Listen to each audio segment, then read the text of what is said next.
right now and no one will judge you. But we are being live streamed right now. So if there's any juicy bits you want to see again, you can watch it on YouTube. Also, we're going with the hashtag FPInDC. The letters FPINDC if you want to follow also the conversation. I want to make this rather informal because I think this is a really ripe topic and I think I want to hear more from you guys. And I think the speakers want to hear your questions as well. But we have 4 people who have made it in various ways.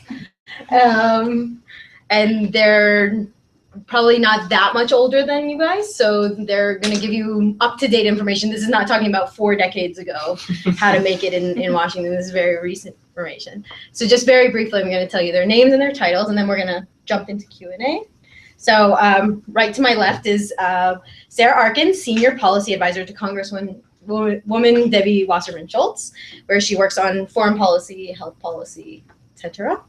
Then we have Adi, who is an adjunct faculty at Rand, and soon to be graduate student at Harvard.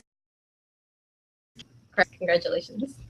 And then we have Kay, who is all but dissertation PhD student in strategic studies and is currently a lecturer at William & Mary. Her dissertation focuses on youth violence and homegrown terrorism in the US.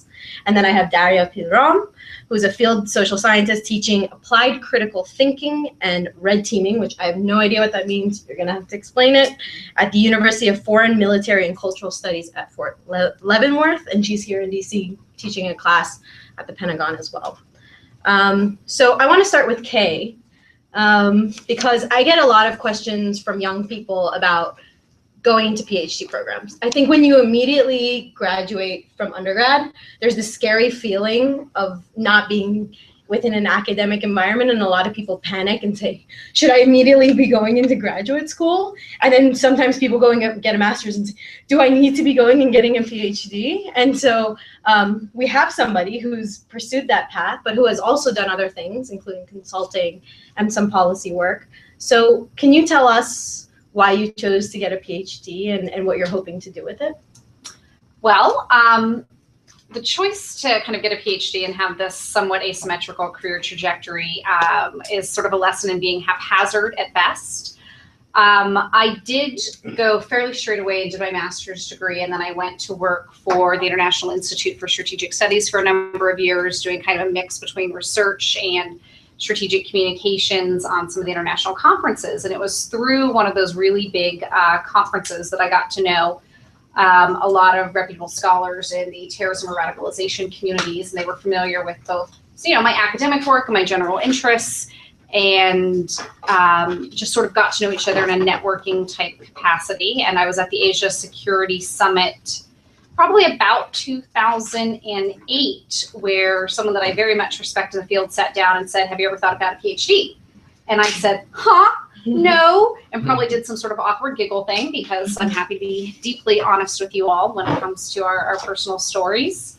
So I went back and had to think about it, and sat down and decided, you know what, I'm going to go for it. I'm going to take this challenge that's ahead of me. So I sat down and applied.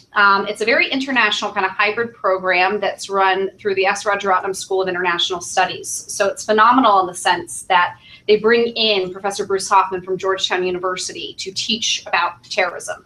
They bring in the leading experts on maritime security from King's College London. It's that model of, if you want to have an international education, let's bring in all those people rather than say, who's around or who can we kind of recruit. And I suppose one of the most honest answers to your question about why did I initially, and I'm going to say initially, choose to pursue a PhD is they offered me a full ride and said, you get to live in paradise. And I said, I'll try this for a year. But it afforded me the opportunity to continue staying very involved in my studies and academic interests.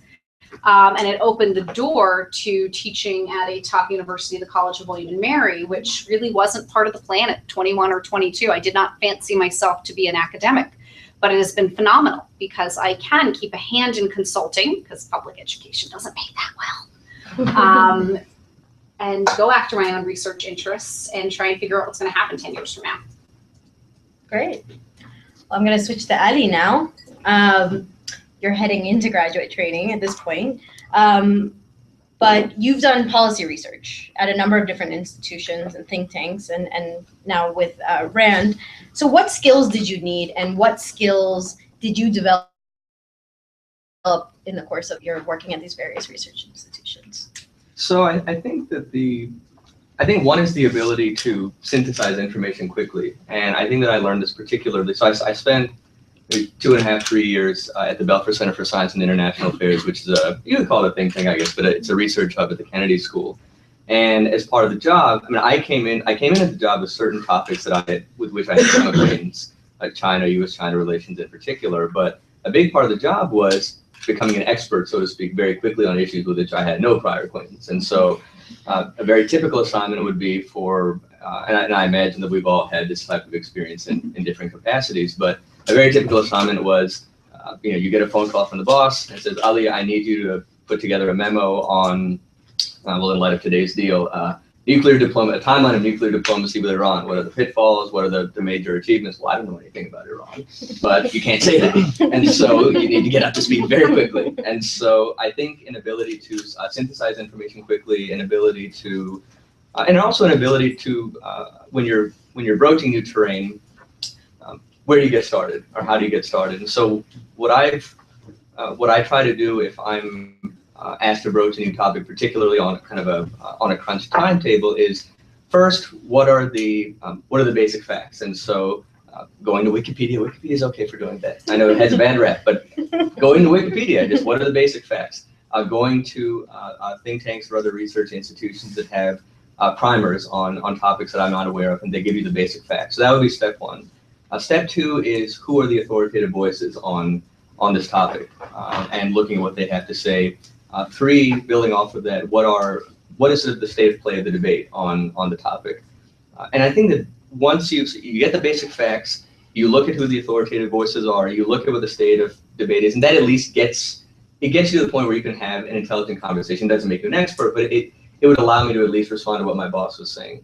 So I think that the ability to synthesize information, become an expert, so to speak, on an issue quickly. I think also an ability to, I think it's very important to be able to look at the full spectrum of arguments on a given issue. And sometimes you can take that to the extreme, such that when somebody says, well, what is your own opinion? Your instinct is to say, well, there are 10 different sides of this issue, and I'm not really sure which one is my own preference. But I think that it's important, particularly now in DC, where debates are so much more polarized, they're so much more ideological, and a lot of people say it's my argument is right, and if it's self-evidently correct, and there's no other way about it. So I think that an ability, if you want to engage in a healthy and constructive policy discussion and debate, to be able to understand why people who are looking at the same world or looking at the same data and information can render very different judgments. So why don't I just leave it at that? Just say those are a few skills. So related to that, I'm going to go next to Darya. There's a push for sort of quantification of data nowadays. You see a lot of push in graduate school, especially to be able to understand big data sets, and qualitative data has sort of been pushed to the side. So I'm curious, as a qualitative researcher, how you are able to carve a space for yourself, and what is the value of doing embedded field research with the military? Sure. So qualitative research is really interesting to me because it's sort of the nexus of my natural curiosity of how things work. And quantitative tells you what's going on. It can give you trends of things moving up, down, or around. And then qualitative is boots on the ground. Why is this happening? Why are the numbers going up? Why are they going down? Where are the connections? Where can you look for gaps in the system and opportunities throughout that system to make positive change or effects? What can you monitor for negative effects?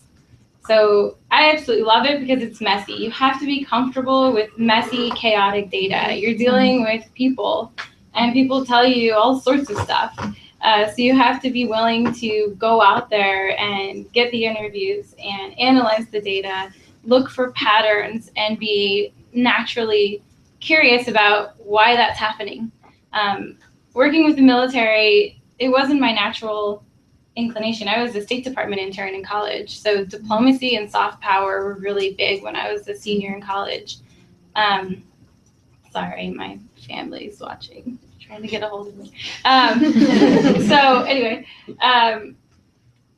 the thing about moving into the defense realm for me was finding opportunities where you could bring insights to the table, data-driven decision-making processes.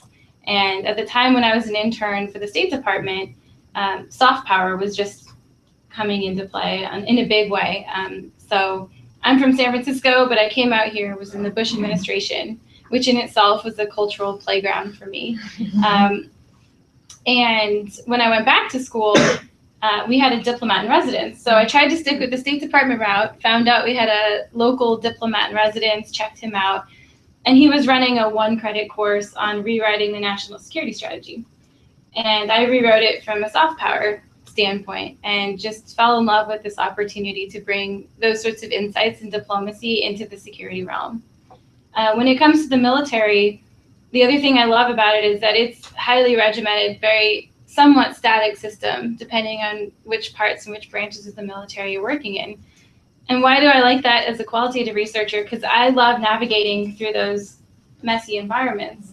So when you have a static, bureaucratic organization, if you're happy with chaos and unknowns and kind of pushing the boundaries, you know where the boundaries are and you know how to start navigating your way through that. The military really appreciates having those insights and alternative perspectives, which is really where I find myself today. Sarah, just as a background, I know Sarah pretty well, so I might give some inside tidbits about her, but you've lived in the Middle East, you've worked as a journalist and a photojournalist, and you've worked at State, and now you're on the Hill. Same, I'm revealing too much about you. So how did your experiences abroad in the field help you in the policy world? So the first thing I always say to people who want to get into foreign policy who are coming right out of undergraduate is that there's nothing that can substitute for field experience. And I say this jokingly about myself, I don't mean studying abroad in Madrid for a semester, which I did, and it was really fun. But having substantive experience abroad is something you cannot replicate anywhere else. And I think it's really informed my ability to take all of the steps that I've had subsequent. So right after college, or shortly after college, I got a fellowship and was working as a photojournalist in Israel and the West Bank, and then came back and was doing some journalism in Southern Virginia, which is, also counts as field experience in a way, in that you're on the ground and you're engaging with people. You're not sitting in a think tank or in a university. And then in 2012, I had a foreign fellowship and I was studying Arabic in Cairo and happened to be there during a very tumultuous and interesting time. I also was an intern at the State Department, and definitely my experience abroad, I think, helped get me that internship in the first place. But from being an intern, sort of finagled my way through a hiring system at the State Department, and then went to Cairo and then came back. And being in the civil service at the State Department, you don't have the opportunity to go abroad and get different postings the way the Foreign Service does.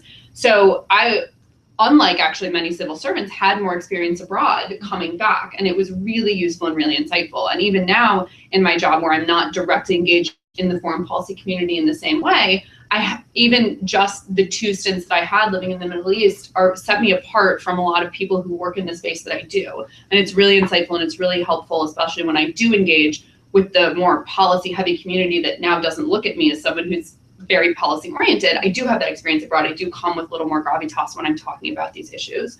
So I think it's really important, and there are a lot of different ways that you can do that, starting to teach English abroad and then working for something from that. And there's a lot of other ways that we can explore if you're interested. Mm-hmm. Hopefully when you guys are asking questions, you can get more specific about each one of their experiences, but I wanted that to be sort of laying out their experiences rather than just like reading off your bios. I think that was much more helpful. So now going into my more substantive questions, and I do want to emphasize that each of these individuals is speaking on behalf of themselves as individuals and are not representing any institutions or public officials. I just wanted to make sure I put that out there. So I wanted to ask you guys a rather counterintuitive question at an event called Making It in DC. can you tell us an instance where you failed and what you learned from that experience? Because I think a lot of times people are daunted by these people who are super successful and amazing and wonderful, and you think everything was easy for them. But I think it's very helpful and honest to talk about instances where you were not successful. So I think maybe we'll start with Ali. Sure. Well, I think it's a really important question, and actually, when you were asking the question, there's so many times when I didn't make it that I could choose from that it's almost hard, which one to choose from. But we were talking about one a little bit earlier, which I think it has some. I at least find it has some comedic value, so maybe I'll share that. So this was. And it's also, I think, the story I'm going to share, I think it's also illustrative of the fact, one, that 2 points. One, when you look at somebody's resume, as you were saying, resumes, of course, there isn't a section you tell us all the time you failed, right? And so you should keep in mind that when you look at people's resume, when you look at their biographies, that omitted from those are many detours, many wrong turns, many times or many instances when things didn't go right. And also, people's paths, I think, increasingly are not linear. People go from one sector to another. They go from one profession to another. And so again, there's certainly something to recommend having a general sense of where you want to go. But I think that you can also become too rigid in saying, I have to get this position or I have to get this internship. But anyhow, I'll go back to actually my college days, and this was when. I had a sense that I wanted to, so I majored in political science undergrad, and I had a sense that I wanted to maybe go into the think tank community after I graduated, and I was toying around with the idea of maybe going in academia as well. But at the time, I was not actually applying to think tanks. I was applying to consulting and finance firms, not because I had any background in consulting or in finance, but at the time, many of my closest friends and acquaintances were landing internships at the big companies, McKinsey, Bain, BCG, and I wanted to be cool.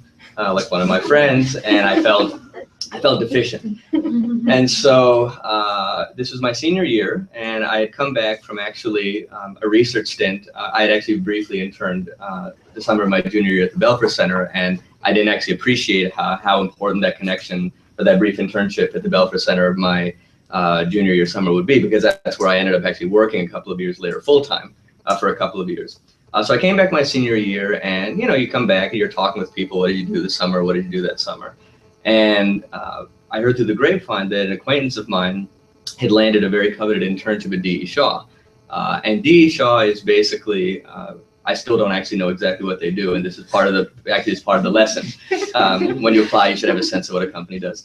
And so it's basically for people who are extremely quantitative, and very much aware of sort of the intersection of finance and technology. So I sent in so I said I have to do this because my acquaintance had done this and he was cool, and I said I have to do this too.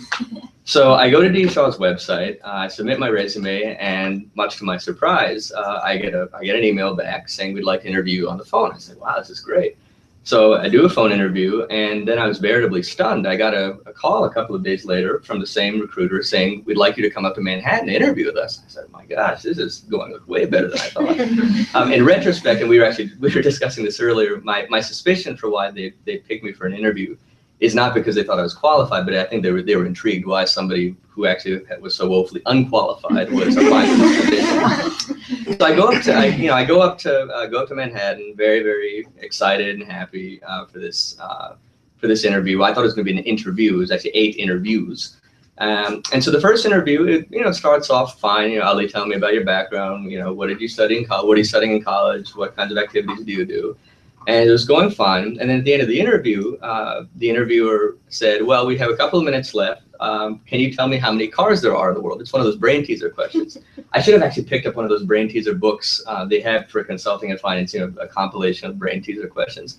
I had no idea. I had no idea. So he said, here's a marker, there's a whiteboard, show me your thinking. And I kind of, sometimes, you fake it till you make it. If there's utter terror in your heart, you want to show confidence. And so I said, sure. I took the marker, I had this big grin on my face, and I drew a few cars on the whiteboard. It was a disaster. And then the next interviewer, we had kind of a shorter conversation. He said, Ali, do you even know what D. Shaw does? And the night before the interview, I had gone to D.E. Shaw's About Us page, and I had memorized the mission statement. I just basically spat that back verbatim. And he said, well, I know that as well. That's on our About Us page. But can you explain to me what that means? So basically, it was comically disastrous. But it sort of has a at least for me, it was sort of a useful lesson. Sometimes actually having an interview experience that bad is actually very clarifying. And I remember coming out of there thinking, what am I doing here? I don't know what the company does. And I said, I'm here for the wrong reasons. I said, I applied to D.E. Shaw, not because I even know what the company does. I'm genuinely invested in the work that they do, but because I thought it was it would be sort of a cool addition to my resume. But it was so bad that it was actually very clarifying. And I said to myself that from now on, if I'm going to apply for jobs or internships, you have to like what you do. You have to be passionate about what you do. And there's some people who can kind of contrive passion for a little bit longer, but I'm one of these people. If I'm not really engaged by what I'm doing, I can do it for maybe a few days and then I'm done. And so it was very useful for me in that from that point on, I said I'm going to apply to think tanks. I'm going to apply to policy type positions, things that I'm actually genuinely interested in. I'm going to be passionate about the work, and we'll see where it goes. And so I give that example to say that the day that interview happened, I felt it was really demoralizing, but it was very clarifying in retrospect. And I actually look at that experience in retrospect that happened in 2008. I actually look back at that experience in retrospect and think it was actually very pivotal for me in terms of reorienting me and saying, okay, I'm definitely not going to go down this route. I'm going to choose this path. So it was a bad experience that day, but I think it was instructive for me in the long run. Well, we can just go. Sure. Sorry, my senior year of college, I went to Negar and I went to Tufts, which is how we know each other. They have a joint master's program with Fletcher, and I had absolutely no idea what I wanted to do at the end of senior year, just completely no idea. And I decided that applying to the 5-year master's program was like the best solution. And I put all this time in and I got its recommendations. And I went to the interview.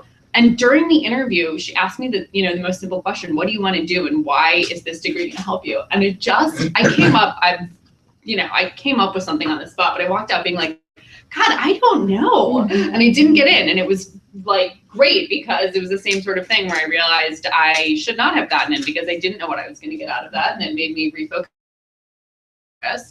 I think I have this memory of being in kindergarten or something and going and hearing this children's book author, and this has stuck with me because I feel like and I'll explain why, he brought the acceptance letters of all the books that he had written, which were about 5, and then he took out a stack of papers that was like this big, and it was all the rejection letters, and that has stuck with me through adulthood now. And I feel like the electronic version of that is I was going through and talking to someone about how many jobs I'd ever applied to. And so you can go through your Gmail and see how many applications you've sent that have no parentheses 2 or 3 behind them that are just sent from me. And it's really easy, even a few years later, to forget how devastating that can feel when you're sending in applications all over the place and you're pouring your heart and your soul. Nobody likes writing cover letters. It's horrible. But you just go through it. I mean, there are a few people who get their job right out of college and it leads them on a path and they're very clear about what they want to do going forward. I've been all over the place, and I think just remembering sometimes how miserable those couple months were, or those, few weeks where you really just aren't hearing anything back is important, but it forces you to go forward and think about creative ways that you can make money, or creative ways that you can exercise the things that you like to do, whether it's writing, whether it's talking, whether it's thinking, all of those ways. It forces you to be a little bit more creative about pursuing them. And I think ultimately that's a good thing. I'm thinking of all the grants I've been rejected from while you were saying this. Visualize it out there. Yeah. Gosh, it's pretty similar to what you've already heard. I had a disastrous consulting firm interview situation, not at all unlike yours. Halfway through it, I was like, what am I doing here? I had to draw something on the board, had no idea. It actually has something to do with the cards. I mean, you're talking like, I think I was by there. It was a different firm.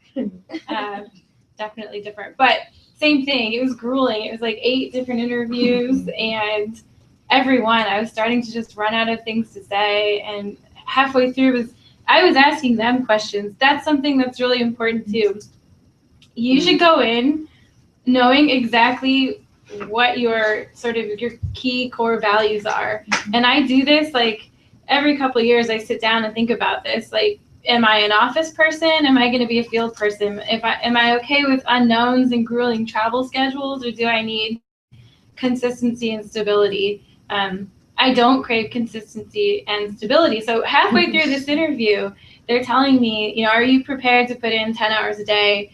We'll feed you. We do all these fun things with our consultants, but basically, like, you're going to be sitting in this beautiful office for 10 plus hours a day. And I was sitting there and I was just thinking, what am I doing? Like, I wouldn't even want this job. Which, of course, I kept telling, like, near the end, I wouldn't even want this job. Then, of course, got the, thank you so much for applying. It wasn't a fit. So that, along with, especially in the government system, applying for jobs is absolutely grueling. There's a science to it. And if you're not sort of a pre-selected shoe-in candidate, then you're going to put in hours or days of work to get things to fit perfectly to the job description. So I know we'll probably talk about this later, but networking and other ways to use your time to build up your credibility and to figure out what it is you really want to do, instead of waiting for someone to reject you. Like, you be proactive and figure out what you want and be the one that fits that. I have two, one that's very brief. You all might be experiencing a lot of sort of academic success if you're still in undergrad or graduate school, and you often get research assistants with professors, and then there's going to be that time where you really go out on a limb and you have that crisis of confidence. So I'll share mine with you. I had the opportunity when I was 20 to go over and work for the Thai judiciary in the areas kind of north of Bangkok. And my logic at the time, and again, I will be very honest with you, was like, I've lived in London, this will be easy. They speak some English. And I did, to my credit, ask before I got on the plane, do I need to know how to speak Thai? And the answer was no. And that was just a bold-faced lie, ladies and gentlemen. So I ended up living in the suburbs of Bangkok, working for some decently impressive people, where thankfully they did mainly need my English language skills. But I was so overwhelmed and had my first true kind of professional crisis of confidence. Can I do this? Am I going to make it? That I ended up sitting outside an Auntie Anne's, getting my lemonade and my pretzel and bawling my eyes out in downtown Bangkok. And just like DC, no one stopped to ask if I was okay. And had a real moment of revisiting. I even called my mother, who I don't normally call. We have a great relationship, but we're not the talk all the time kind of people, to just be like, can I do this? And that taught me to really evaluate anxiety and fear and say, is this something I'm legitimately interested in, and is it worth it, or should I go home? And I did decide to stick it out, but that was a real painful lesson of like, I lost my confidence. I'm sitting on dirty concrete, eating Auntie Anne's, and now how do I pick myself up and move forward? So I guess the lesson there is, if you break down crying, it's okay. You can move forward. But on a professional level, where I'll talk about failure a little bit later on, is I ran the press corps and kind of strategic communications for a number of international conferences. This particular story comes from one that was in Bahrain in the Middle East. And when you organize a big conference and you're part of a team, you want the newspaper articles to say your name, organized by so-and-so. It's kind of a big thing, right? And my boss, who I respected enormously, came marching in at about 7 a.m. to the conference center, where I'm sitting there writing press releases and the like and liaising with journalists, and throws down the New York Times and shows me an article where they'd written a very long article on the conference and not mentioned our name. And part of my job is to do strategic communications and PR and try and get our name in the paper. So I went to the journalist, who was one of the sort of 370 or so in attendance, and just said, can you correct the online version? Can you please use our name? That'd be really great. We spent a lot of time and effort and money to bring everyone together. We are conveners. This conference wouldn't happen without us. And the journalist had every right, and he did so, to tell me to pound sand, that it didn't fit. It was going to take out the editorial content, and they needed to focus on the substantive issues. And that taught me a number of really important lessons in failure. One is, you're not going to get everything you ask for. You need to respect journalistic integrity. And I was very polite, But sometimes the answer is going to be no. We're not going to spend the extra words to mention your name. We're going to write instead about a complex negotiation that's going on. It taught me about the importance of cultivating real relationships with people so that I can walk up and ask for a favor, and it's not because I'm schmoozing or I'm calling in things where I don't have the credibility to do so. And it also taught me, again, in the kind of the fear column of going to the boss and saying, so I'm not going to be able to do this, and the ability to manage up as well as down, and to not get fired for something because you can turn to relationships that one had built. And the exact same conference, I was able to walk up to the gentleman from the BBC and say, please put our name back in. And because I had a real relationship with that individual, in 30 seconds, he had it corrected because it was something that kind of came out in the hierarchy. So quality relationships with people you actually care about, that you're not going to waste their time, and being able to tell the boss no sometimes. And respecting that you are not going to get your way. This is a perfect segue to what I was going to next ask. Auntie ants? Yes, exactly. What type of food to eat when you have a failure? No, but one of the things that, so I teach young people in a university, so I interact with them, and a lot of their fears and their concerns is there are just so many qualified people. There are so many people. I've heard this 1,000 times. There are so many people who look exactly like me, right? They studied Arabic, they did a semester abroad at AUC, they did an internship in Washington one summer, right? How am I going to get a full-time job? How do I set myself apart? And so this is sort of, I'm gonna throw this out there to say, how do you really make a name for yourself in this extremely competitive environment where there's a lot of amazing, talented people? And how do you network in a way that doesn't make you an asshole? How do you network effectively? So if anyone can jump with that. I teach this to some of my students, some of my former ones who are in the room, a little bit, so I can kind of give a little bit of feedback on that front. One of my big pieces of advice in terms to set yourself apart from the 300 plus resumes that some fairly junior person has to go through in one night and then hand to their boss. This might seem incredibly simplistic, but a mere comma out of place when you have that overworked, really tired person who isn't getting any extra money for this. They are looking for any reason whatsoever, even if it's a real job and not an internship, to put you in the no pile. Any reason. So you must be perfect. And I'm also willing to offer resume samples and cover little samples after this. If someone wants to email me, that's fine. We can do that. The second thing that I find sets people apart on their applications is to have something really kind of unique and quirky that is genuine. So I enrolled in Thai classes after learning I needed to speak it, and got a lot of callbacks in the immediate years after graduation because that was something weird and different but legitimate. It's not that I did it because I thought I needed to take it. And I'll have students come to me and say, I'm going to take Mandarin, so it'll help me get a job. And I say, are you interested in taking that? Because otherwise it's really not going to materialize, in my opinion, the way you think it will. And when it comes to networking, especially because there's a reception or 10 every single night in DC, and if you are on the job hunt and you're beginning to be panicked, you're going to probably walk up to anyone and start talking to them. Well, if you are interested in what they have to say or just interested in having a human connection, that's all right. But it is so transparent so quickly if you're just there to try and get their business card. And sometimes people, I don't do this, some people do, will just pretend not to have one. Like, I'm all out, but I'll take yours, and I'll definitely send you an email or call you later. It's a little, sometimes they're not lying to you, but a lot of times they are. To be genuinely interested in the person, and if the conversation isn't working out, it's fine to make a polite exit and just say, you know what, it was so nice to talk with you. I'm gonna go grab a drink. They're gonna appreciate you not wasting their time. If there is a dream job or internship you have, I find that there are two ways you can really put in the legwork. One is to start reaching out to that organization or someone in particular that you admire, maybe even a full year ahead of time. Set those cards up. Now, this has to be a dream. I would never turn this down if I were offered it. And I have a young man right now who's interning over at the National Defense University.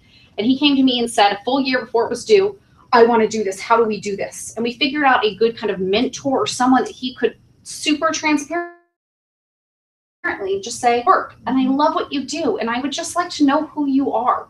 so that when his application was in many months later, the gentleman knew who he was already on the top of the pile, and that person reading all those applications knows if I offer it to him, he's taking it. He's going to work his ass off for me. And really just kind of set it apart. And don't be afraid to put in a whole lot of effort, genuine effort. The first dream internship I ever landed, and it was in college, over winter break, I made 60 different applications and lined them all up, and mom got to veto countries that I wasn't supposed to go to, and sent them off and kind of just followed up sort of one by one. Now that is overkill, and I've alluded to how detail oriented I am now. But if you're going to put in the legwork and you're going to do the follow-up, it's going to be hard work. And out of those 60 I sent off, 3 called me, 1 offered me the internship. And that is luck, not skill, that I got my number 1 choice, right? We can all do that math. That's luck. But that then set the career trajectory of probably the next 8 years. That was a bit long-winded. I apologize, but I do teach this to my students. I would just say another thing. I'm sure you're all really smart and know a lot of things about things, but a lot of times, and it's really frustrating when we can have a bigger conversation about unpaid internships, blah, blah, blah. No task is too small, and do it with a smile.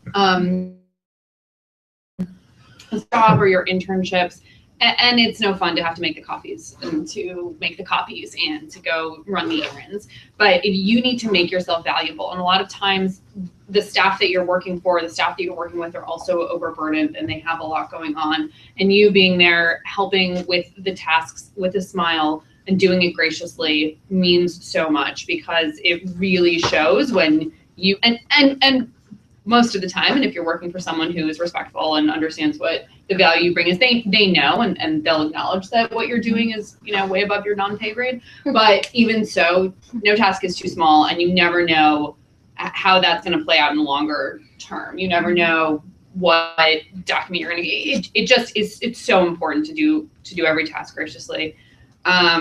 And just don't be an asshole. And don't, you are in competition to a certain extent with everyone you're around with, but don't be a jerk, because that person who you're sitting next to for your internship today could get a job at a place that you want to work tomorrow. That's right. And that person could be your next ticket. That person could introduce you to someone else who might hire you for another job. So be respectfully competitive, but acknowledge that you do have to be competitive, but you don't want to do it in a way that's going to paint you in a bad light in the future.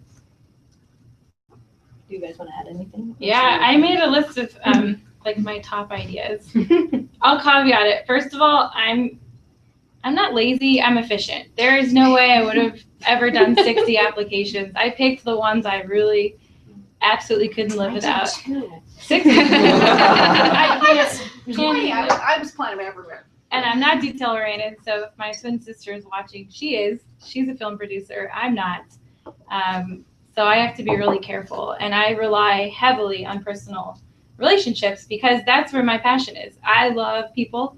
I love figuring out what makes people tick, where the systems are, where they are. All right, so here's my list. First of all, having a genuine curiosity for how things work, and building relationships with people based on your passions. So I was a surfer and then a sailor.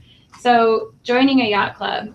Out here in DC, I was in the Surfrider Foundation, and I volunteered on the weekends and met really cool people. So I've always met people outside of the sort of the cocktail parties, because I was doing stuff that I love doing, and everyone has hobbies. Everyone on the hill's got a hobby doing something, probably sailing, you know, shooting.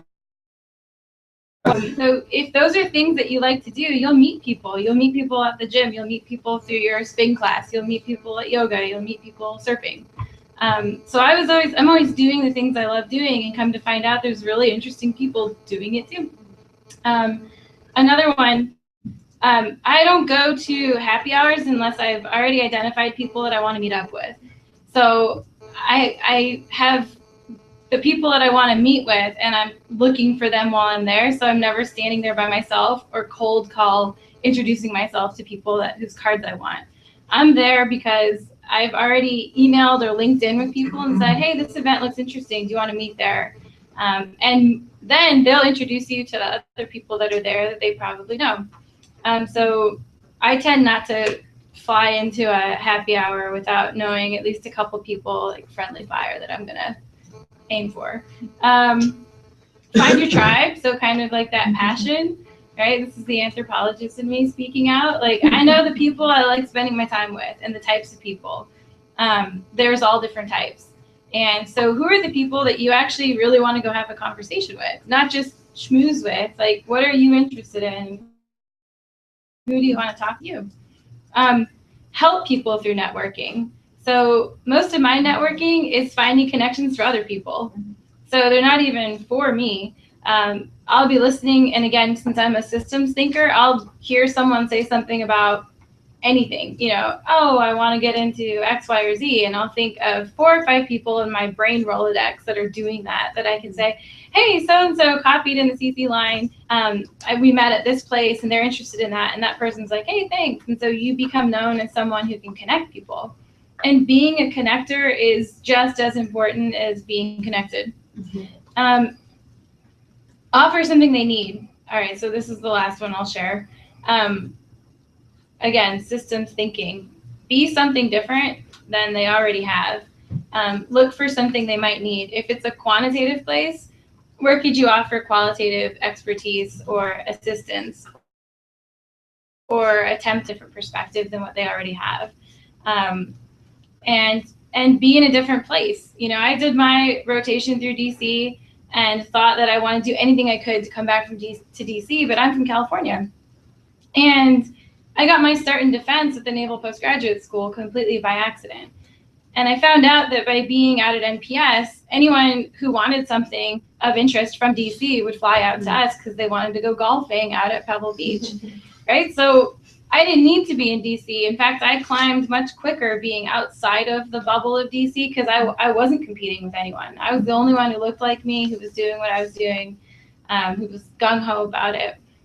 So now I'm in Kansas City, you know, working at Fort Leavenworth, but I'm out here teaching at the Pentagon. So I'm still in without having to be here, and I'm enjoying being outside of that competition for now. Well, if you don't mind, Ellie, I'm gonna skip over you as the supreme leader of the panel and open it up to questions, and then if you can jump in at any point and add. Sure. Yeah, so I will open it up to questions for you guys, or if you have a comment on anything that's been said here. Otherwise, I have more questions for the panel. I have a question because I think we talked about how to make it and how not to make it. I want to talk about how some people already fake it and they can become successful in DC. Mm. How to avoid like actually making it, not faking it. Mm. Since I skipped over you last time. No, I mean it's difficult. I mean, I guess I would. I guess it may seem like an evasive answer, but I guess I'll answer your question by actually sort of bringing in a few of the points I was going to make in response to your earlier question. I think that one very important point is, and I think actually all of you have alluded to this, is making yourself indispensable, and whether that's running errands or doing certain tasks that you feel might be beneath you, but doing them cheerfully and doing them well. And I've also found actually that whether I'm in a current position or whether I'm looking to work for somebody, I've noticed actually sort of a change in the response to my emails depending on how I end the email. So it used to be shortly after, both during college and actually shortly after graduating from college, if I had identified somebody for whom I wanted to work, I would end an email by saying, you know, is there an opportunity for a job, for an internship? And what I realized is that busy people who are busy, high-profile people, they get inundated with those types of messages saying, please give me a job, please give me an internship. What I started doing, though, in response to that, I had a conversation with someone not too long ago, and he advised that instead of saying, instead of asking directly, I would like a job, end your email by saying, how can I contribute to your work? It's a different kind of pitch, and it makes the person, and even if both you and the person you're emailing have a sense that this person probably is inclining in the direction of wanting to work for me in a formal capacity, it seems a little bit less opportunistic, and it actually does force the person you're contacting to say, well, maybe there are ways in which this person might be able to contribute to my research or to my analysis. So I think one way in terms of making yourself indispensable is asking, how can I contribute to your work? The second, one of you made this point, which I think is so important, is I think you were making this point about preserving all of your context. And this is not just a matter of not burning bridges, but this is a matter of preserving and sustaining relationships, even if you don't think this person is going to be valuable to you, even if you haven't engaged with this person in 10 years. I mean, I've found again and again that connections have been indispensable to me in helping me move from one position to the next, even when I would never have guessed it. One example that I would give, so I think I mentioned when I was discussing my disastrous interview at DU Shaw, my senior year. So the prior summer, through hook or crook, actually, I had an internship at the Kennedy School working for the Belfer Center. And, it was a good experience, but I thought that was essentially going to be the end of it. But I said to myself, well, the person I worked for over the summer, he's a prominent, individual. He's well respected in the foreign policy and national security community. So at a minimum, I should at least stay in touch with him. And so, every couple of months, I would send him an email, not to say, please give me a job. I didn't even know he had any job openings, but just to say, this is what I'm up to, this is what I'm doing, and just updating. So then my first job out of college, I was working at the Carnegie Endowment for International Peace, which is a think tank here in DC, and so as my year at the Carnegie Endowment was winding down, I was applying to jobs, not having any luck, and so I sent this supervisor of mine from the Belfer Center. I sent him an email, again, not asking for a job, but just saying, just wanted to let you know I'm winding down my time at the Carnegie Endowment. And then he emailed me back and he said, well, what are you doing come the fall? And I said, well, I don't know. I said right now, as of now, nothing, because nothing is panning out. And he said, do you want to work for me full time? And, I deliberated for about, 30 seconds. And yes. But it just so happened that he had kind of an unexpected vacancy in his research team. And the position, he had to later advertise the position officially on the website, but basically he was saying, this is just between you and me. I've had an unexpected opening on my research team. Because you've interned for me before, at least I'm familiar with you. And so we should talk about it. Now, if I hadn't stayed in touch with him, I'm not sure if he would have sort of responded to me in that way, or if he would have even presented the opportunity. And I found that again and again, connections from several years ago have proven very important. I guess the last point that I would make, and this goes back to another conversation I had with somebody recently, in terms of how to, I think going to your earlier question, how do you establish yourself when there's so many people who are so eminently qualified? My initial impulse when I was graduating from college and I was thinking, how should I position myself? I wanted to be the jack of all trades. And so I wanted to be seen as somebody who could be, kind of a subject matter expert on a whole range of topics. I basically thought that the more topics on which I can at least feign expertise, the more versatile I'm going to be, the more useful I'm going to be. And that turned out to be actually totally the wrong approach. And what I've heard again and again is you can't, when you're beginning your career, it's impossible to be an expert on 10 topics when you're 20. It's just not possible. So rather what you should do is pick one topic, ideally something that, if you've had some field experience or some travel experience, but pick a topic, whether it's a functional topic, a country, a region, but pick one thing and establish your expertise in that topic, and do that do that really, really persistently, whether that's through writing blog posts, writing articles, landing internships or jobs, dealing with that area of expertise. You have to establish your area, you have to establish your expertise in a particular topic before people then say, okay, well, this person is serious, clearly he or she has done the work in this topic, now what does the person have to offer in other topics? So I would say that rather than trying to be the jack of all trades initially, pick one topic and I actually totally disagree. Or not totally disagree. Yes. But I think on the panel. I think there is very little that's more annoying in this space when you see a 20-year-old who's like, well, I wrote a research paper on that. I don't know if you know, but I did an extensive research project on this. And you're trying to stand up and you're sitting on panels a long time. So I agree that that is a way to make yourself stand out. You pick a region, you learn a language, you understand it while you go and do it. But I think at this stage, when you're just starting out, you should be open to a lot of opportunities, and you shouldn't write something off because you've decided that you're going to be an expert on Thai law, and all of a sudden an opportunity comes about to work on women's rights in Guatemala, right? You want to be open to opportunities, and you never know which door you might open that leads you down a path you never thought of, but it might be really interesting and it might be better fit for you and you might like it more. So I would caution actually against, unless you are 100% sure that you want to work on conferences of Bahrain for the rest of your life and that is it, I think being open to different things is actually really important. Yeah, piggyback on that. So I like what you've said, if you're willing to put several years into it, maybe even, like really kind of carve out that niche and establish yourself, not in a 2-month time period. It can take a long time. We all know some people in DC that have successfully done that route. Something that I find has set apart intern or your qualifications office, kind of exactly what you just mentioned. But to add to that, some sort of skill set that is helpful and makes your boss's day a little better. And let me explain what I mean by that. When I see an application that says, oh, I do know how to write a memo, or I know how to write a press release, or I know how to do a 1-page briefing, or I've actually had a little bit of work and a skill set such as development. So I can pick up the phone and ask donors for money, or I know how to liaise with people that like to give you money and not have them leave the door and take their checkbook with them. To say I have written a research paper that is laughable because I'm not the expert, but I'm also can give you this skill set to make your life ever so.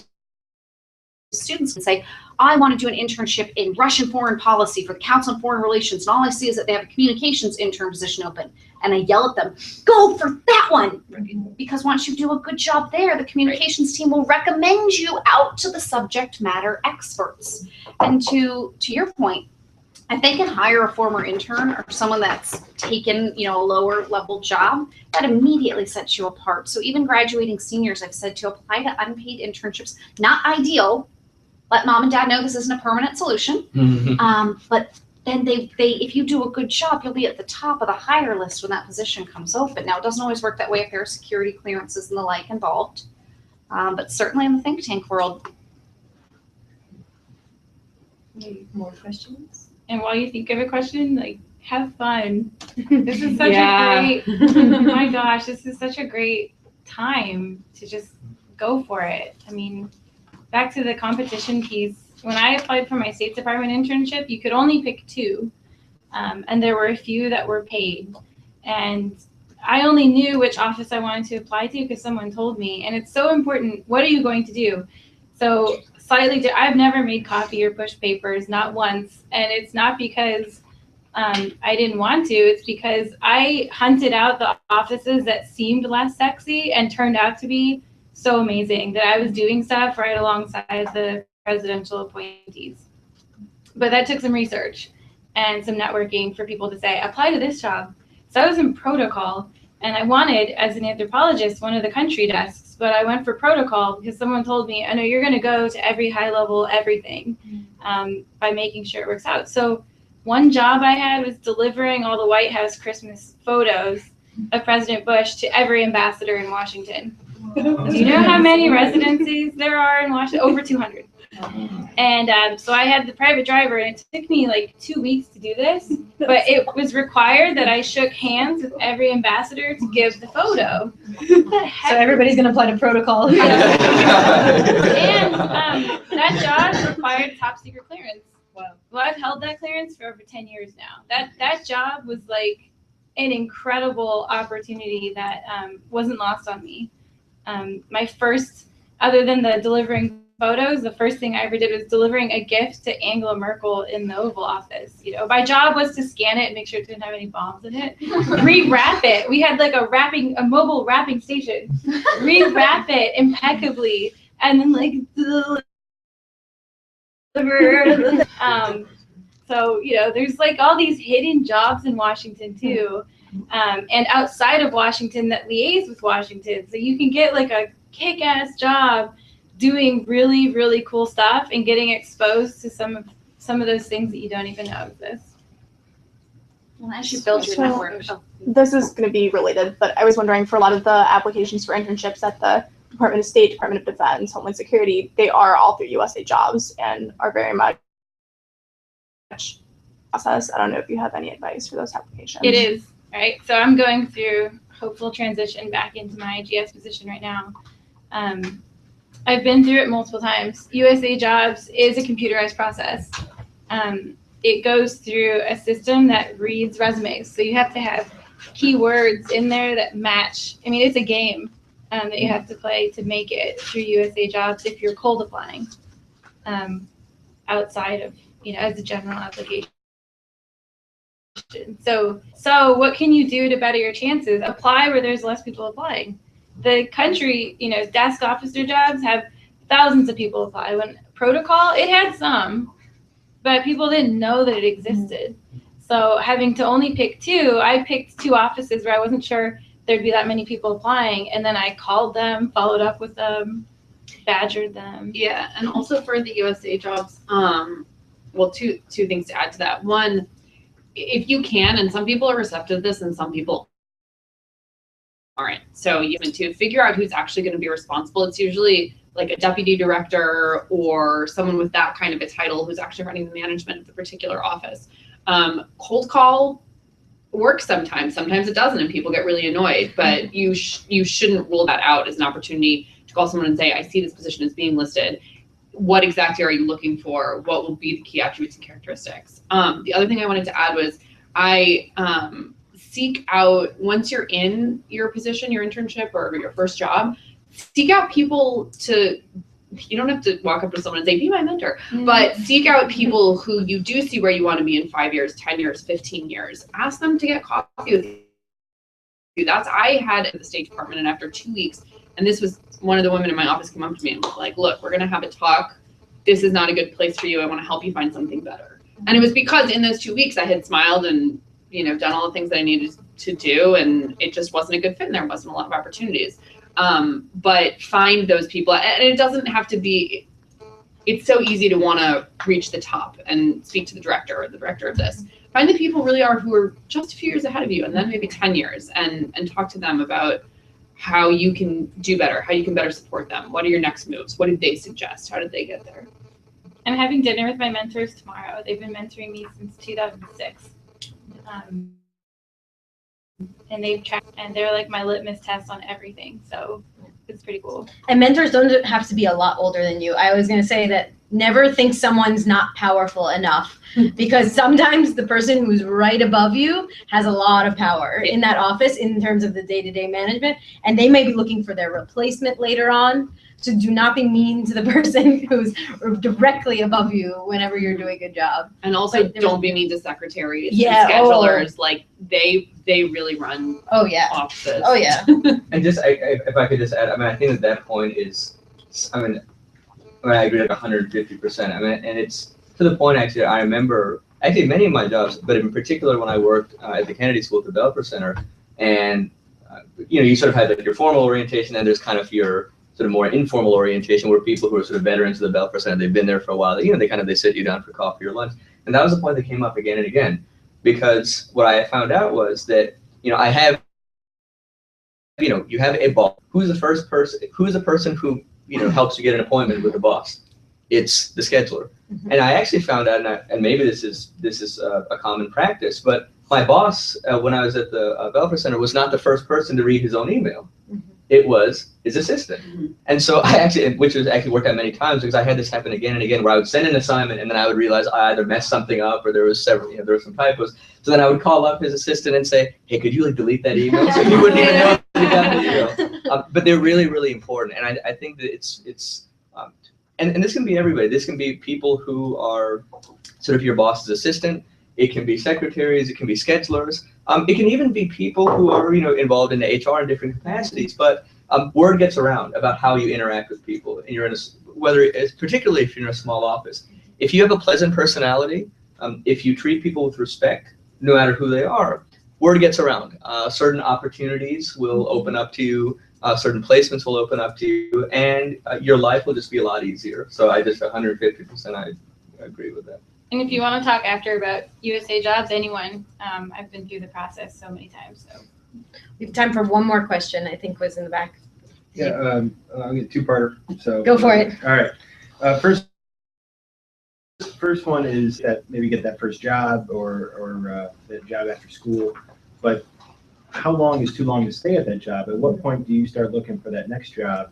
And I guess there's probably different timeline for different industries, but I'm just curious to hear what people have to think about, how long, when you start looking, when, start thinking about that next step and plan that.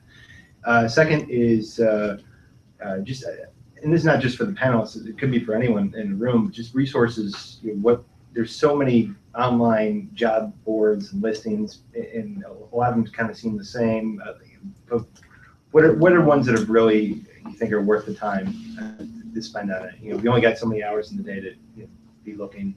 Which one should we be looking at? All right. In interest of time, we'll have two of you answer the other question. Does that work? So websites, where should we be looking? Does anybody want to take that? In my 20-somethings, one of the quickest ways I built an enormous network of people that actually like you and care, that then led to lots of job openings. So it's a little roundabout answer to you. As I volunteered with, didn't just join, but volunteered with a group called Young Professionals in Foreign Policy. And to this day, I can pick up the phone to the White House, to my friend at the CIA, to my friend over at Brookings. Like, we have a mafia. Now, I've aged out of the group, I think. But that gave me my 20-something network that then I go to when I need a job help, or there's going to be a question, and they have a job link type board. So I recommend that organization very highly. But I'd volunteer, not just join, because then you get to know everyone, and then you do favors for each other, and then you know people are looking for. I can actually answer your two questions super quick. First, all the time. The minute I get a job, I start looking. Why? Because if I find a perfect job description, I want to add those things to the job I have, or leverage that I want in it. So I never stop looking. My poor family and friends, I'm constantly looking. Resources, like you said, join clubs and fellowships. We're part of the 99s under 33, which was an award sort of fellowship thing. I'm a Truman Fellow, Truman National Security Project Fellow. I was an LB Emerging Leader and Biosecurity Initiative Fellow, so I got into the biosecurity stuff. Those are pre-vetted. So you go through the whole application to be a fellow. You have like a year in that fellowship. You're also highly vetted that if any jobs come up, you're the first person you ask each other for through that cold job application. Find your tribe. Alumni networks too are really good. Do you want to answer about how long you should stay at a first job? Until you've grown out of it. I think especially in your first job, if you're not learning, if you're not gaining knowledge, if you're not meeting new people, if you're not building new skills, you should be looking. I personally ran into but jumped around a lot. And I feel like that, I don't think it's hampered me in any. It got to a point where I was like, okay, you really need to settle down for a little bit here. But especially in DC for your first couple of jobs, 1 year, 2 years, that's fine. I don't think it used to be, I think maybe 15, 20 years ago, you wanted to show consistency and you wanted to show that you were committed. I think in DC, people expect you to move and people expect you to move on, but you don't want to move for the sake of moving, right? You want to make unless you're really miserable, in which case you should, but you want to think strategically, and you also don't want to get to that point in your job where you're so miserable. If you're not happy in your job, also look inwards to your organization. See if there are other things you can be adding to your portfolio. See if there are other ways that you can bolster what you're doing to thicken up your resume or to make yourself happier every day. But also accept the fact, and this goes back to, I'm sure you're all unique individual snowflakes. There are a lot of people looking for the same jobs. So you need to be prepared to not have your dream job in the beginning, especially. Find it outside of DC. Or find it outside of DC. One of I tried to keep it light at the beginning, but one of the reasons that I did pursue the PhD program and made a big career shift is I realized I was ceasing to grow vertically in my job. And it was a good company, and I liked the people. My horizontal skills, my responsibility, even my salary was increasing, but there was no opportunity for upward advancement. And you'll run into companies like that, and when a different opportunity arises, a challenge, I like to take challenges that come my way, sometimes for worse, and then you end up crying. You can step out of a company. DC is such a roar, and then lateral in at potentially a higher level. And that goes to being nice to your colleagues and all the other people, because you might well be back there. So be nice to everybody, no matter how low you think they are. Put yourself out there. Leave DC for a period of time. And did I miss anything? No, but I was just gonna say, and especially for women, the be nice. Don't get stepped on though, right? And stand up for You yourself. stick up for yourself. It is fine to be asked to get coffee and to make copies, but you don't want to, and you want to do everything with a smile. But you also need to ask for more responsibilities, and you need to expect respect for what you are doing. So be nice, but be firm. Great. I think that's a perfect place to stop. Thank you all for coming. Thank you again for Elise for organizing and team of interns. All right.